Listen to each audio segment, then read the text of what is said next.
The Chemical Wonders of a Woman's Cycle, Thoughts and Meditations on Premenstrual Sadness.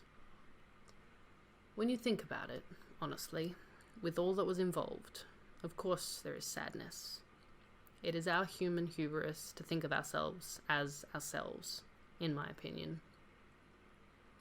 I think of myself more as a part of my body, the section of my soul that chose to incarnate this time, inhabiting a conglomerate of trillions of cells and bacteria, more like a coral or a jellyfish, although more advanced in hardware.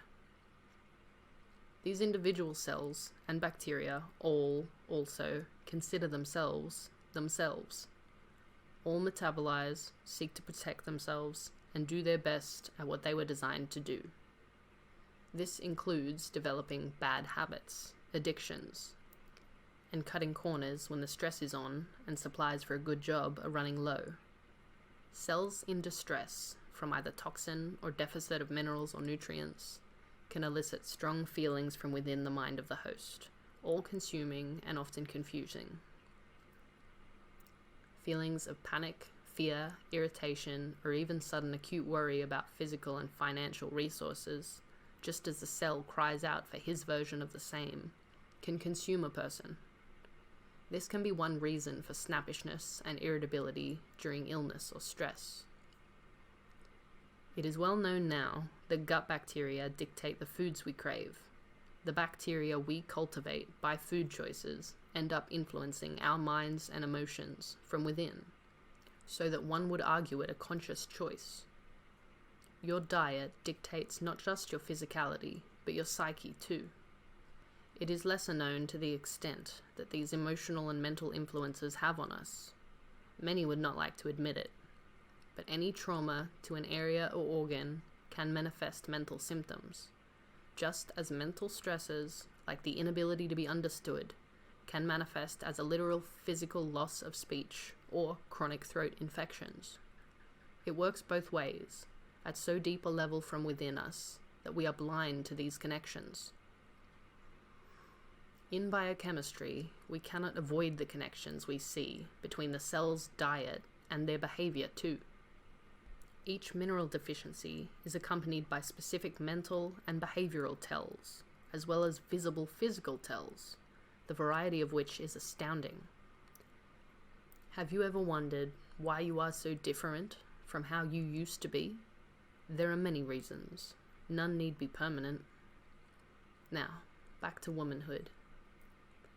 With the understanding that the body is a bustling metropolis of individuals, mixed and varied, of all shapes and sizes, going about their own little lives, we look to the largest cell in the human body, the oocyte, or egg. Let's begin at the start of her story, where it's about to really pick up. She is nestled amongst her kin, who she has known her entire life, all of which know their purpose and their potential. The cell thinks to itself, one day I'll be chosen, freed from the safety of this chamber, and let loose into the world. I know I will have good company, and I know I am destined to meet the other half that will make me whole. Signals are sent from the body, chemical messengers delivering exciting news. A new oocyte has been selected. Preparations are about to ensue. Estrogen begins to flood the body, hand in hand with Venus's metal, copper, as they work in tandem for this dance. The ability of mitosis, cell division, is dramatically enhanced via estrogen, and copper adds its excitability to the mix, speeding up cellular functions. Mitosis allows the selected oocyte to begin separating from her nestmates. As with all great journeys, this one must be done alone. The separation takes a few days, time perhaps for farewells and good lucks. All the while, the ovum is aware of the bustle going about the body, the excitement and anticipation. This is reflected in the natural adult woman, who would experience simultaneous rise in excitement and anticipation in the realms of her libido. Cervical mucus production begins as the estrogen wave rises, turning the normal secretions of the body into a nutrient-rich, protective and inviting biome, capable only in this state, of securely housing sperm for up to 5 days. No expense is spared by the body to give the ovum the best chance possible to meet her mate. Pheromones radiate from the woman during this time. Her libido is at its highest, and if she is working a job based on tips, she will make a noticeable amount more during this time. She radiates a magnetic and inviting aura as her internal cells do the same. As this nourishing tide reaches the height of viability and fertility, the signal is given. In one final spike of estrogen, and thus mitosis, the split occurs, and the ovum is released.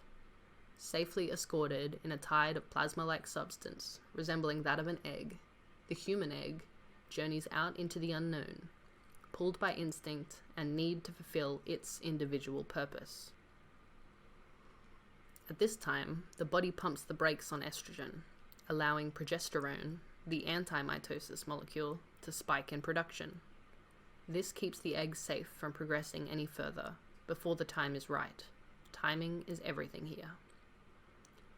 It is also progesterone's duty to soothe the woman's immune system and ensure it keeps hands off this sacred area at this time, and only this time, as we will be allowing foreign agents into this normally heavily guarded zone. Now the moment arrives. The ovum understands the entire body has undergone changes. Phases of lowered temperatures, spikes up high, resources spent, the invaluable immune system has been partly suppressed, all in her honor, all for this sacred purpose, the chance for one cell to become infinitely more, perhaps even to become as a god. So now she sits, alone in her new throne, full of anticipation and wonder at what the future may possibly hold. She's worn her Sunday best and her biggest smile. What should the body feel then, when all this effort, excitement, and potential is met with no resolution? The individual cell, at least, being the largest cell of the human body, should we not feel something from it? As it reaches the end of its lifespan and understands what has to happen now. As viability falls, estrogen calls for a complete halt to progesterone, inducing mitosis, and the release of the egg and lining. This is a releasing of all that could have been, all that was prepared. Many individual cells are released and purged. All who would consider their individual little purposes failed. I am not trying to get you to save every egg.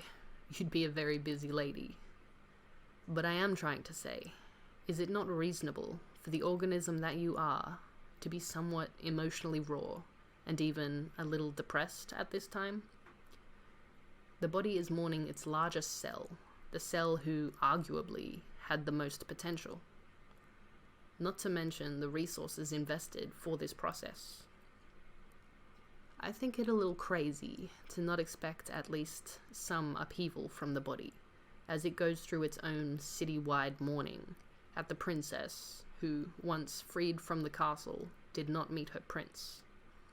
Even though we disabled the immune system or let open the castle gates and threw a fanfare of pheromones and delicious hormones to try to raise the likelihood of this endeavor proving fruitful.